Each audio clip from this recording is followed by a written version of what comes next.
አማራ ማለት ምን ማለት ነው? ይህስ ስያሜና ቃላት መቼና ከየት የመጣ ወይም የተገኘ ነው?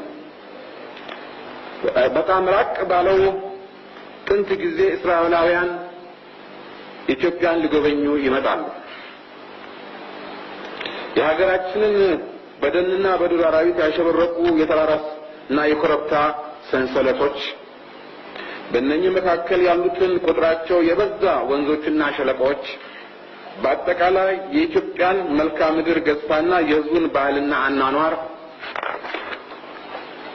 እነሱ ከሚኖሩበት ማዕከላዊ ምስራቅ መልክዓ ምድር አቀማመጥና ሕዝብ ጋር በማነጻጸር በጣም ይደነቃሉ፣ ይመሰጣሉ።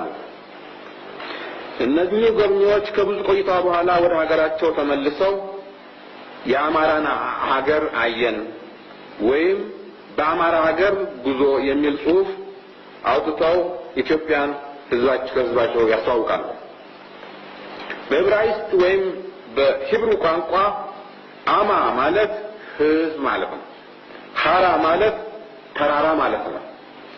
በዚህ መሰረት እስራኤሎቹ ሊገልጹ ወይም ሊሉ የፈለጉት በተራራ ላይ የሚኖር ህዝብ ማለታቸው ነው። ስለሆነም አምሃራ አሉ።